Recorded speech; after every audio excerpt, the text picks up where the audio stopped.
स्वागत करुची मोर चैनल को जार ना होची ओडिशा। आज मु आपण मानक गोटे रेसिपी शेयर करी जार ना होची डालमा ओडिशार फेमस। आउ देखि पारुथिबे सांग माने डालमा पई कौन कौन सब दरकार कखारू पोटल बैगण टमाटर कदली अमृतभंडा देसी आलू आलू ए सब जिनस दरकार आ कांकड़ भी दरकार।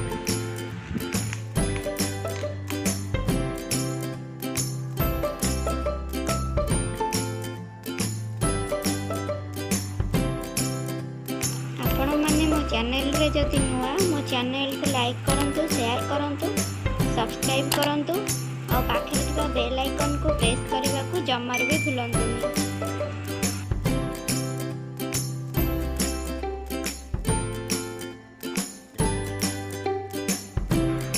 फ्रेंड्स देखंतु मो परिवा काटुची आ परिवा काटिला बेले देखि काटिबे नला हाथ कटि जिवार चांस बहुत थाए।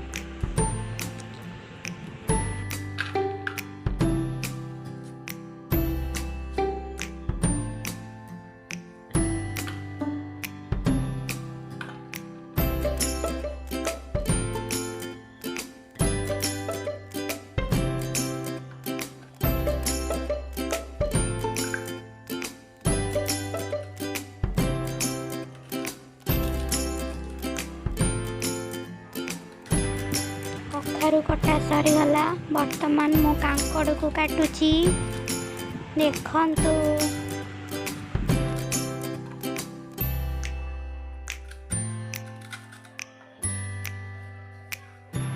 कांकड़ कटा सरीगला बर्तमान मु काटुची बंतल कदली। कदली काटिले ताकू पानी रे पकेइकी रखिबे नले हळदी पानी रे पकेइकी रखिबे जा द्वारा कला हम नहीं।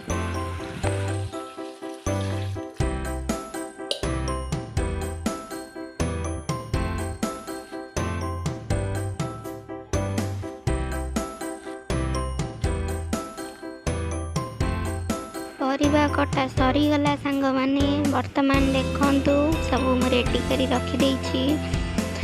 कखारू कांकड़ अमृतभंडा कदली आलू बैगण सब काटी देछि। ता सहित रखी अदा और तेजपत्र टमाटर।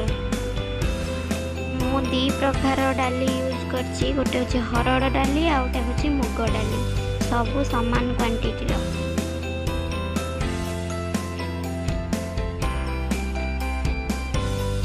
ता सहित मु किछि नेछि नडिया कोरा डालमा रे पकेइले बहुत बढ़िया लगे।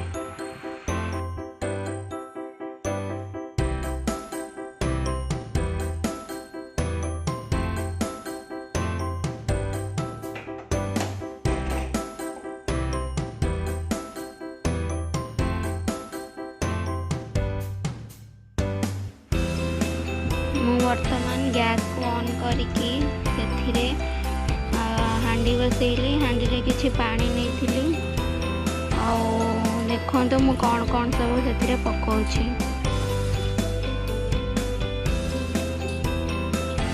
से मु सब डाली की धोईकी पानी रे पकई देली।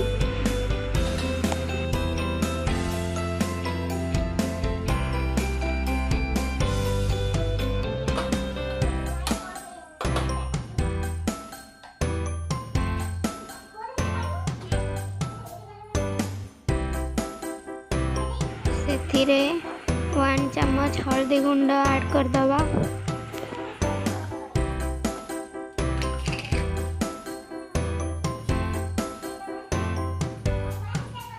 आउ स्वाद अनुसार आपण मानक हिसाब रे आपण लूण ऐड कर परिबे।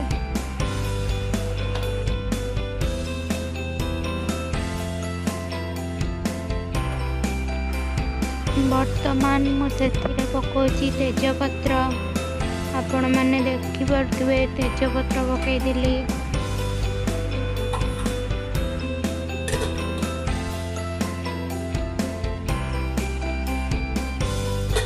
वर्तमान मु ସେଥିରେ ଅଦା ଆଉ କଞ୍ଚା ଲଙ୍କାକୁ ଛେଚିକି ରଖିଥିଲି ତାକୁ ପକେଇ ଦେଉଛି।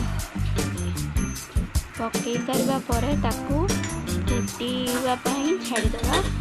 ଆଉ ଫୁଟି ଆସିବା ପରେ ମୁଁ ଆପଣମାନଙ୍କୁ ଦେଖାଉଛି ତାପରେ କ'ଣ କ'ଣ ଆଡ଼୍ ହେବ। ସାଙ୍ଗମାନେ ଡାଲମା ଫୁଟି ଆସିଲାଣି। ବର୍ତ୍ତମାନ ମୁଁ ସେଥିରେ କ'ଣ ପକାଉଛି ଦେଖନ୍ତୁ। ସବୁ ପରିବା ଗୁଡ଼ାକୁ ସେଥିରେ ମୁଁ ପକାଇଦେବି।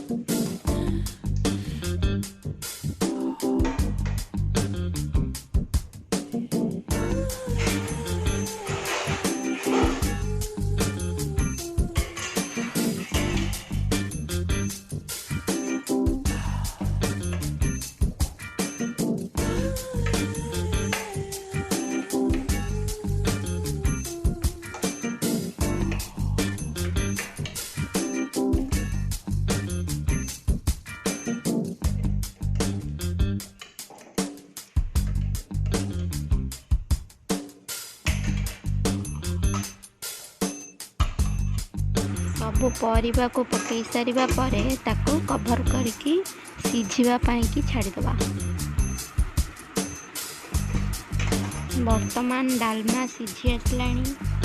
ଦେଖନ୍ତୁ ମୁଁ ସେଥିରେ ଟମାଟୋ ଆଡ଼୍ କରିଦେଲି। ଟମାଟୋକୁ ମଧ୍ୟ ସିଝିବାକୁ ଛାଡ଼ିଦେବା।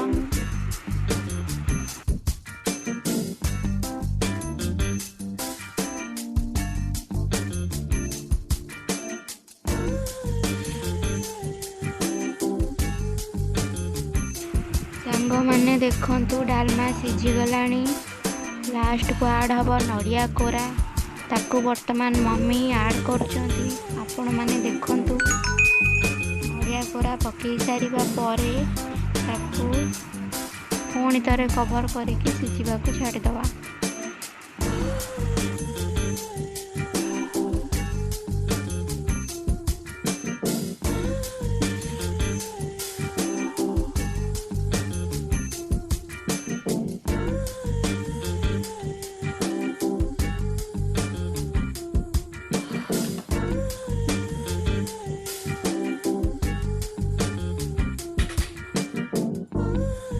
ବର୍ତ୍ତମାନ ଡାଲମା ସିଝିଗଲାଣି। ତାକୁ ବର୍ତ୍ତମାନ ଛୁଙ୍କ କରିବା। ଛୁଙ୍କ କରିବା ପାଇଁ ଦରକାର ଜିରା ଆଉ ପିଓର ଦେଶୀ ଘିଅ ଆଉ ଶୁଖିଲା ଲଙ୍କା। ବାସ୍ ଏତିକିରେ ଡାଲମା ଛୁଙ୍କ ହେବ।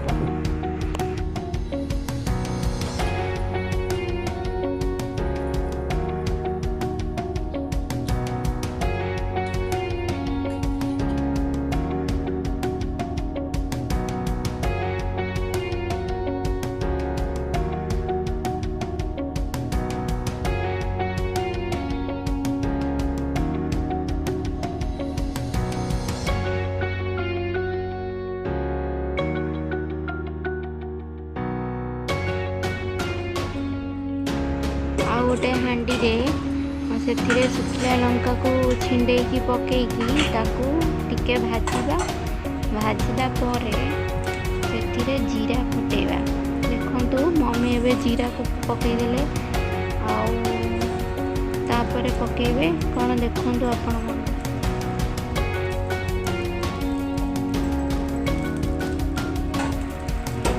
ଜିରା ଫୁଟି ଆସିବା ପରେ ସେଥିରେ ପିଓର ଗାଈ ଘିଅ ପକାଇଦେବା। କାରଣ ଘିଅଟା ଲାଷ୍ଟରେ ପଡ଼ିଲେ ତା ସ୍ମେଲ୍ଟା ରହେ।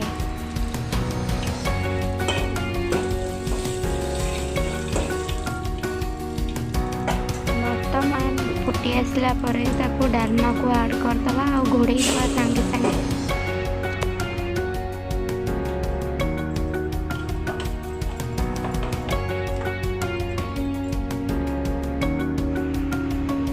ବାଡ଼ିଆ ଡାଲମା ରେଡ଼ି ହେଇଗଲା।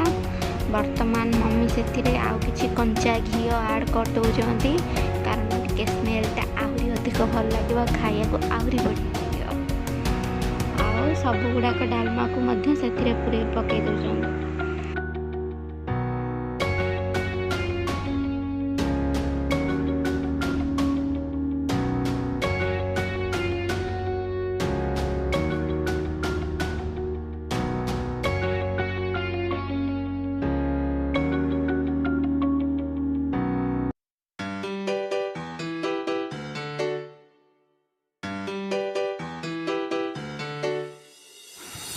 ଦେଖିପାରୁଥିବେ ସାଙ୍ଗମାନେ ଡାଲମା କେଡ଼େ ସୁନ୍ଦର ଦେଖାଯାଉଛି।